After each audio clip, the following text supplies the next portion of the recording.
Buenos dias und herzlich willkommen bei Gate 7, deinem Podcast über Fernweh und Fotografie. In dieser Show geht es um Menschen, für die Reisen mehr ist als Spaß und Erholung. Freue dich auf praktische Tipps und Tricks, wie du tief in fremde Kulturen eintauchst und lerne, deine Abenteuer in bewegenden Bildern festzuhalten, egal mit welcher Kamera. Bist du bereit? Dann los, lass uns abheben mit deinem Gastgeber, Kai Beermann. It's not only about photography, for me it's about how I feel when I'm photographing. I feel braver and more curious. Es geht mir nicht nur um die Fotografie, sondern auch darum, wie ich mich dabei fühle, wenn ich fotografiere. Ich fühle mich mutiger und neugieriger. Das sagt mein heutiger Gast, Luisa Dörr. Luisa ist eine brasilianische Fotografin, die sich in ihrer Arbeit mit der Rolle und Identität von Frauen auseinandersetzt. Mit ihrer stillen und sanften Art des Storytellings gelingt es ihr, die Protagonistinnen ihrer Fotos authentisch im Kontext ihrer Umgebung zu zeigen.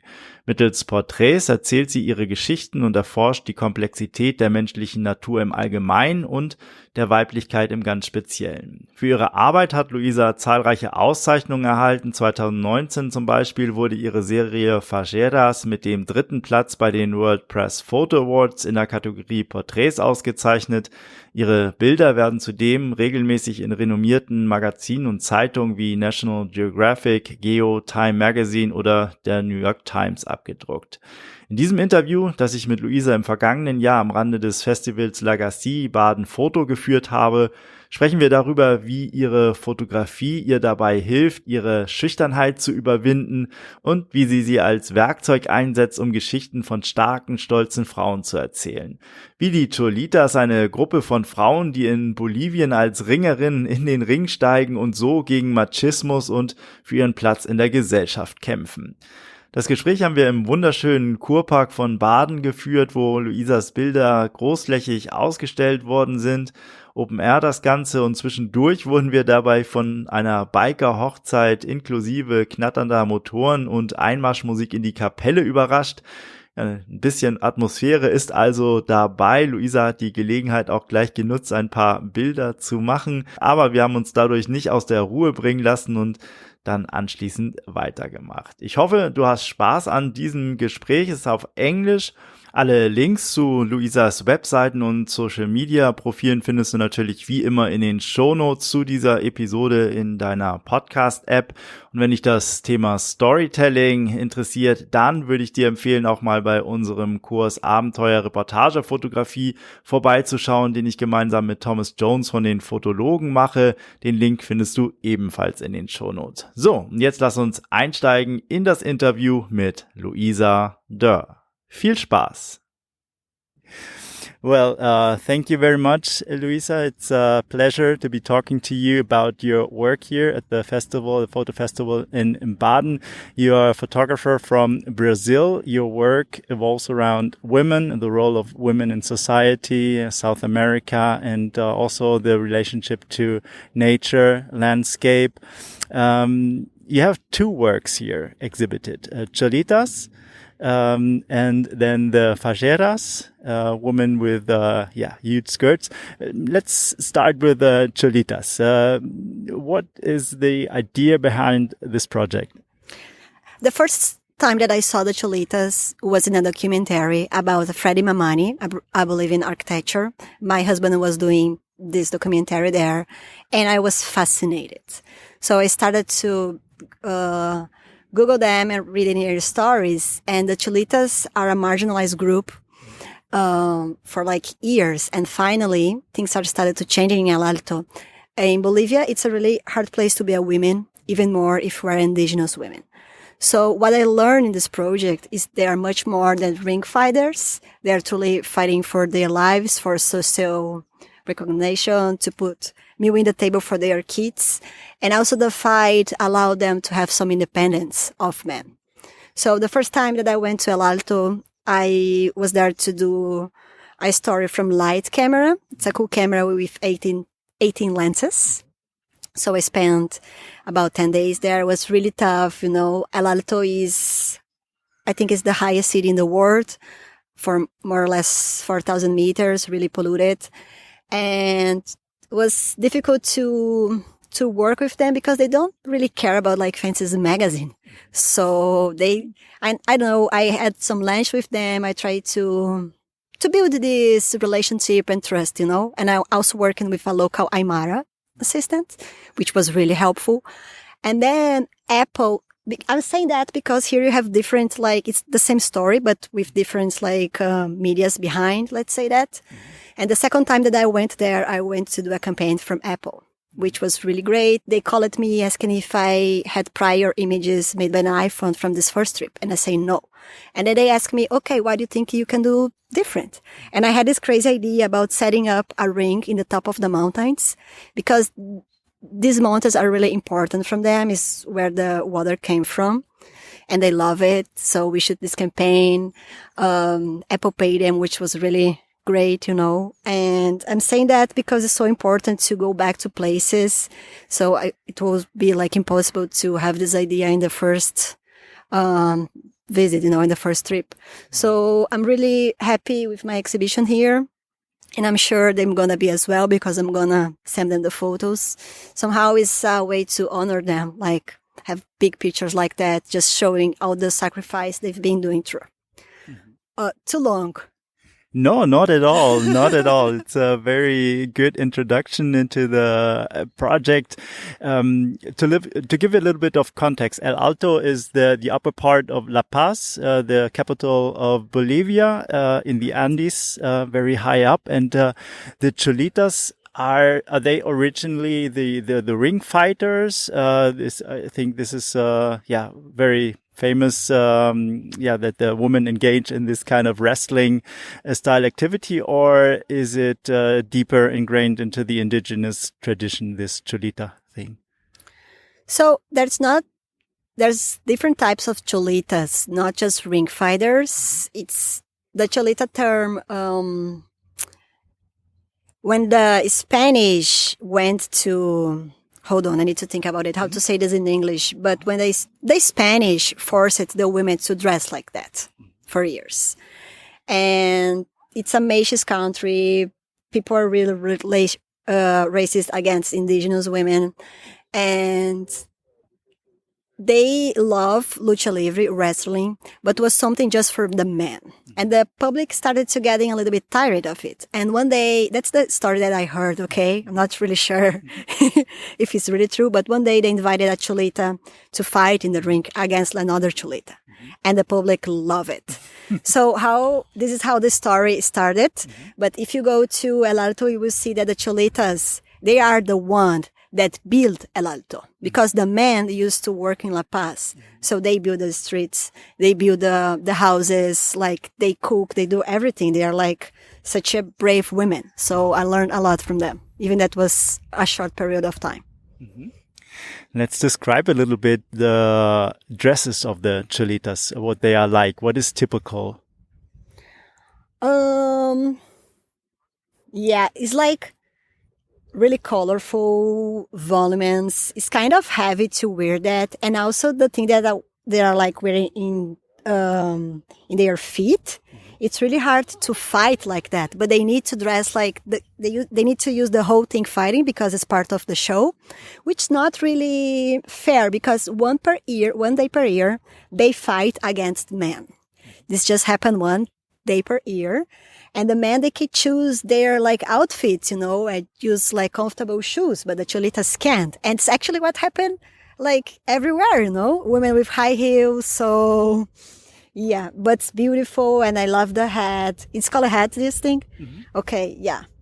And they are hats and they are like, we're really worried about how they're looking, you know, they love makeups. So, I mean, it's a career being a Cholita, but some of them, they also have like a beauty salon or work in a restaurant. It's just like maybe some of them is a way to make like some extra money. And for others, it's like truly a career. Like, Sonia, her dad was like a fighter. Her brother is a fighter, so she's a fighter, you know. The first woman there, Angela, she started fighting because she's a single mother, you know. That's something that happened a lot. So she needed to like being able to provide food for her kids. So that's why she started. And it's difficult, because even that's like a show, they're really fighting against each other. So sometimes you broke your bonds, So yeah, but I really like them, and I love Bolivian culture. So it was an incredible opportunity that I have. What is the role of women in Bolivian society these days? How would you describe it? So, as I mentioned before, it is still a really machist country, like Brazil and like a lot of countries in Latin America. But I think that things started changing. Women are having like more opportunities. It's a long road that we need. All women's even like in photography, it's not easy to build like a career in this industry, being a woman. And not easy to build a career being a woman, like in a lot of careers, So it's not even like have social rights. So they need to prove much more sometimes than the men. But I think that things are getting better, especially this new generation. So I have hope. Mm-hmm. How has the Cholita, or how have the Cholitas contributed to maybe the empowerment of women to have or to see these strong women in a sport traditionally done by men? Has that had an impact on women in Bolivia? That are not necessarily associated with wrestling, but overall in society? Yes, of course, because imagine if you are a girl and you want to do something and you can't because this just stuff's for boys. So it's really important to have a role model. Mm-hmm. So somehow I think that they became a role model. And nowadays it's something really like normal, having like the Cholitas fighting. I think that's it. Mm-hmm. Okay. And how did you go about this project photographically? What were your choices to take these pictures, the aesthetics that you chose to portray the woman? Explain a little bit about the process of the project.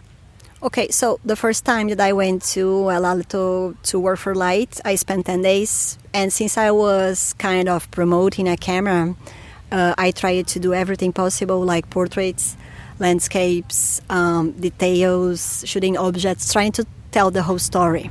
Okay. I only photograph with natural light, usually.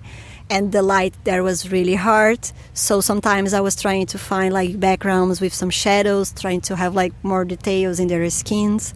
And the way that I usually photograph, I direct people while doing portraits. And then I also mix in with reportage. So we have this balance. But the second time that I went to Bolivia to do this assignment for Apple was a totally different thing. We had just 1 day and a half. And I already knew some of the girls, which helps a lot.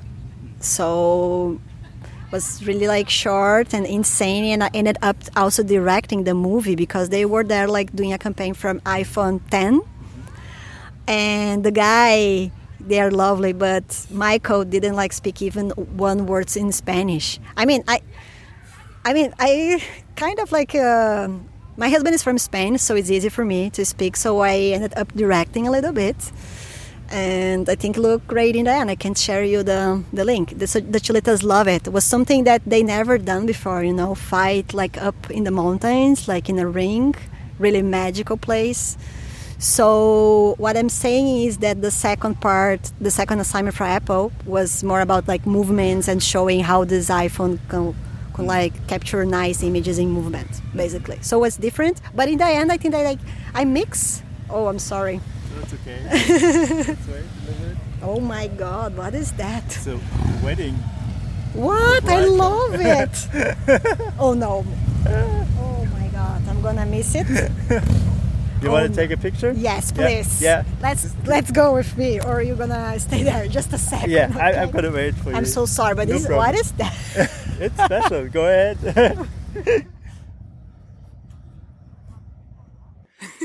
these are the surprises of doing live podcast. We just got interrupted by a biker wedding here in front of your installation, and you took the advantage to take some pictures. It's what I love it, just like it's unbelievable. I don't think they will ever have like pictures like that again, really crazy. I wasn't expecting this at all. Okay, let's go back to the Cholitas, from the wedding back to the Andes, and let's look at some of the pictures, or try our best to describe a little bit of what we see. You were already explaining a little bit your process, that the two trips were kind of different, and that you used portraiture as a way of storytelling to bring across your message, and some of the portraits are environmental portraits, so you incorporate the scenery around the woman. You can explain it better than I do. Of course. So what we're saying here is the second part of the trip. They are up in the mountains. I select 4 Cholitas to do this story for Apple. And I also try to include some men. So over there, you see I don't think that's called the judge, but the boy, the man that's like on the rink with the Cholitas. And I also bought some fabrics because I love Bolivian fabrics. So I set up them as a background for some photos. I just try to pop the colors and have like a lot of color, because the way they are dressing, the way they feel, they are colorful. So I try to use as much color as possible. And of course, show a little bit about the environment, so people will understand where is this place, what they have in this place. And there's a picture that I really like. It's a cemetery. It's over there. So beautiful cemetery, like with what a view, really special place. And for Apple, I was doing like mixing formats like square, vertical, horizontal, because they asked me to do like a lot. But I think I like the result. I also include some animals. Unfortunately, here they didn't put, but I try to, I shoot the street and I shoot like El Alto animals, a little bit more of their culture as well. But from this exhibition, they select much more the portraits. Mm-hmm. Yeah, it makes a great contrast, the kind of the wide open mountain area of the Andes over in the plateau. There's not lots of vegetation, there's not lots of trees or flowers, and then you have the colorful elements with the woman's skirt, and it's very, very impressive. Thank you so much. You describe it so much better than me. And what's funny? They are not the Cholitas. They're mixed the Cholitas with my work in Spain. Mm-hmm. But because of the dress, I guess, I like it. It's an interesting choice. Mm-hmm. And regarding the Falleras story, just to explain a little bit, I made this story in Valencia, Spain. They had this photo festival, it's a street festival that's called Fallas de Valencia. Mm-hmm. It's like a carnival. So in each neighborhood, they have different groups. And each group, they select a woman and a girl, like the Fallera Mayor and the Fallera Menor, to represent the group. But it's not only about beauty, but also about values of that group.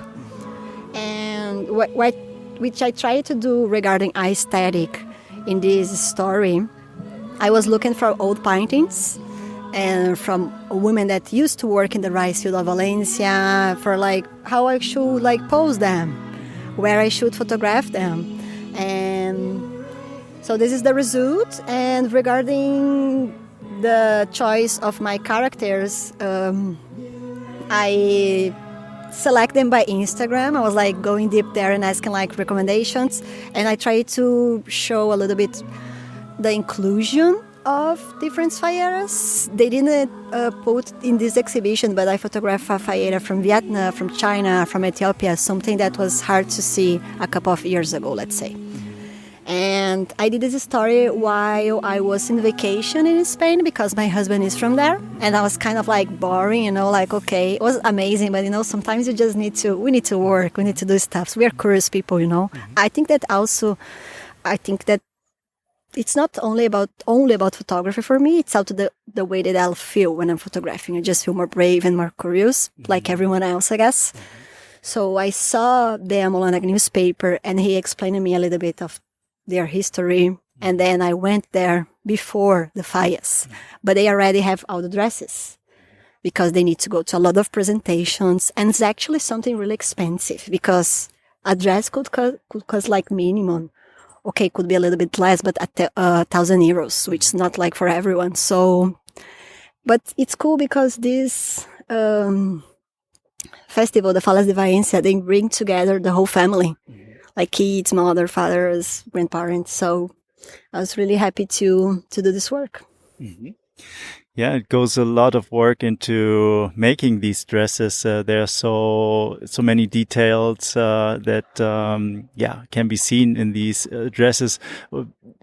What is the tradition behind this, and what is made to carry on this tradition? Also bringing it to the younger generations, like the picture we are looking here at. It's two young girls, and they are hopefully carrying on with this tradition. Okay, the reason they are dressing like that is because the women that used to work in the rice fields of Valencia, they dress it like that. So long dresses, this thing in the hair and color. So of course the dress is changing a little bit, but it's pretty similar. So it's really heavy. So it's not really comfortable at all. And you cannot even listen when you are wearing that thing in the head. If you take a look, you see? So I just think that it's something cultural. Like we Brazilians, I'm like, not all of them, but a lot of people like football and love carnival. And Spain is like, they have so many street festivals. They love it. And Fallas de Valencia, I think, is one of the biggest one. So it's something huge. I mean, and they, in each group, they like select a specific theme to talk about. I wasn't shooting the Fallas de Valencia, so I don't know the theme that they select. But they prepare like the dresses like a year before and started saving money. So something that's pretty important from their culture. Mm-hmm.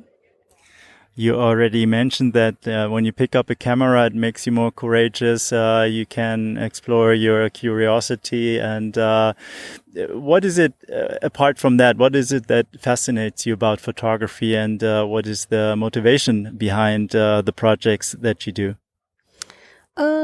First of all, I think that it's my language. It's the way to express myself. And I found it that it's also a way to raise my voice to things that matter to me. So that's the reason why I'm doing this type of work, elevated, let's say, women voices. So, and, I just feel more brave and curious, and I want to know more, and I want to hear the stories and spend time. And I also believe that you feel empathy. And empathy for me is one of the most powerful tools that could make a change in the world. So knowing different people, knowing their history, feeling empathy for them is something that I feel really grateful. And it's like such like a wonderful school of life. What was your way into photography? How did you start, and how did you develop as a photographer? I always love it. I was photographing since I was 5. But then after I finished school, I studied graphic design, and I was really bad at. I wasn't happy at all. And my aunt invited me to work with her. She has this classic studio that photographs babies' weddings, and I wasn't allowed to photograph there. It was a certain hierarchy. You need to you need to prove. And then I started to photograph my friends.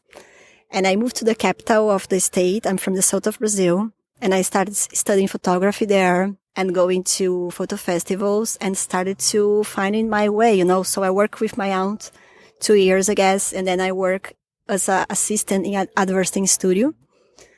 And then after that, I moved to São Paulo, and I work as a producer, doing photo books, photo festivals, and there I met my colleague Cássio, that's also presenting here his work.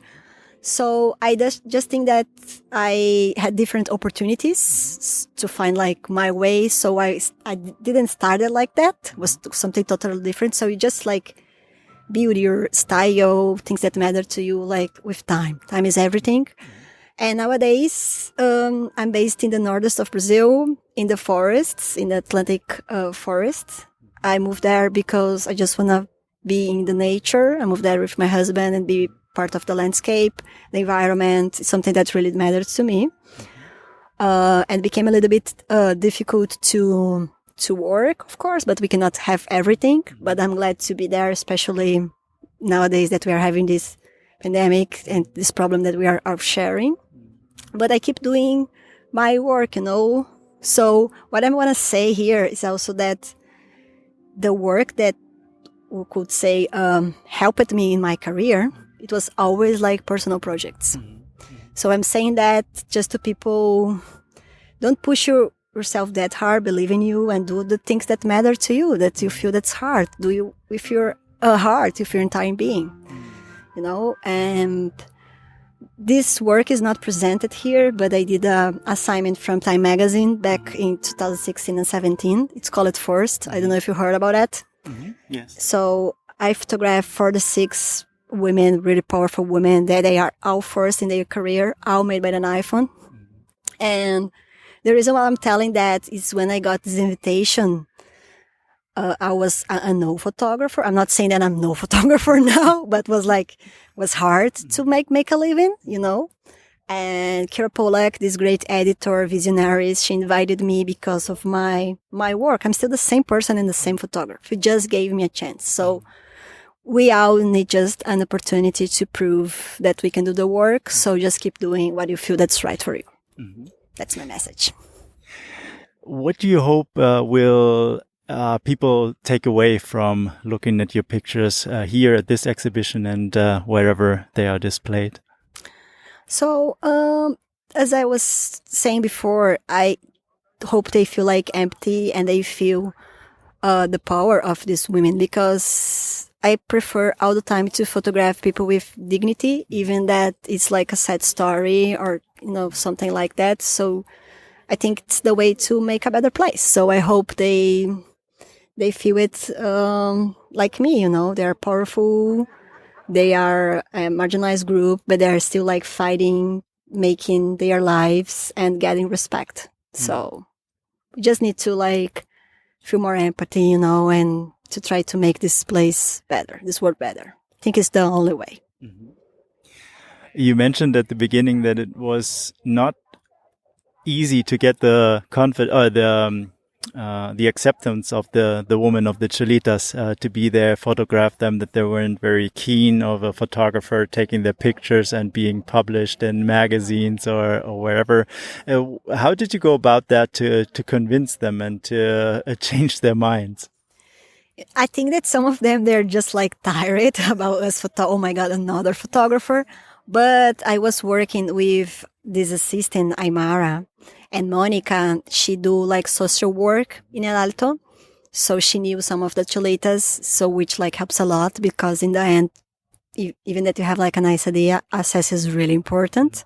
And what I usually do that now is really difficult is try to invite them to have lunch before even starting, because it could be really aggressive, like shooting, like, it is not really like, so just like tell a little bit about myself, show them like other work, so they kind of like know what you want. But they don't even like care about like Fancy's magazine or this type of stuffs. Even that the video from Apple I sent to them, so they can now use to promote their work, which helps a little bit. Mm-hmm. So, yeah. Mm-hmm. And I'm going to El Alto, by the way. I mean, I hope to go not to El Alto, to Cochabamba, to Bolivia. Mm-hmm. I found a group of skateboarders, Cholitas, because the Western Cholitas, the flying Cholitas, they are well known. But the skateboarders, I didn't like find any. Maybe it's out there, but I didn't find like a lot of stories about them. It's more youth. They're like 20, something like that, the girls. So I'm hoping to go there on October to do this story. And this one is going to be hard, because everything that I like to do is to talk to people and like get in touch and build this mutual trust. It's hard, like we're in a mask and during the pandemic. So we'll see what's going to happen. But I hope everything's went well, go well. Mm-hmm. Yeah, I wish you good luck on that next project that you're tackling. I imagine it's very difficult these days with the pandemic and to work close to people and to this personal contact that is needed to produce work like that. I mean, it's not just taking pictures from a distance. You have to really get close to get the story across, and challenging times for all of us. But it is what it is. I hope things got better soon, but now it's the new way to work. I'm going to do quarantine there. I'm going to test. I'm going to be wearing the masks the whole time. I'm not going to shoot them the whole time with mask because we're going to do this mostly in an open area. Mm-hmm. So I'm going to protect myself. Mm-hmm. I mean, protecting them from myself as well, Yeah. So because they're all the time together, they're a close group. So we'll see. Things are getting were a little bit bad in Bolivia. I mean, not comparing Brazil, but I postponed the story. I supposed to shoot that now on August, but then we postponed to October. I'm doing this from Adobe. I became a Lightroom ambassador for this year, and they have this grant that they call it Patient Project. So I apply and I won. So they are covering the costs to do this trip. Yeah, so we'll see what happened. Great, Luisa. If people want to find out more about your work, where's a good place to go? Oh, definitely my Instagram. I'm sharing sometimes stories, behind the scene images, how it look like my work in the ground, the true, not only the final images. So you guys can just follow me on Instagram, or my name is Luisa with an S, Dorr. Very Brazilian name, Luisa Dörr. Sounds German. Yeah, it is German. Yeah, so you guys can just follow me there. And if you want to know more about my work, you can just go to my website and check other projects and news and this kind of stuff. Everything's there. Great. So we can follow what comes out of this new project in Cochabamba, see how the Cholitas do on skateboards. I look forward to seeing those images. And for now, thank you very much for taking the time, Luisa. It's been a pleasure talking about your work, and I wish you all the best for the future and for your work. Thank you so much, everyone, for listening. I hope you guys understand with my wonderful English, and thank you so much for the opportunity. Appreciate it. Thank you. Thank you. Obrigada. Obrigado. Yes. Ja, das war das Interview mit Luisa Dörr über starke Frauen in Lateinamerika. Ein Thema, mit dem sie sich auch weiterhin beschäftigt. Zuletzt ist von ihr eine Serie in National Geographic erschienen, bei der sie Cholitas begleitet hat. Diesmal allerdings nicht im Ring, sondern auf dem Skateboard. Den Link dazu findest du auch in den Shownotes. Vielen Dank fürs Zuhören und bis zum nächsten Mal. Dein Kai.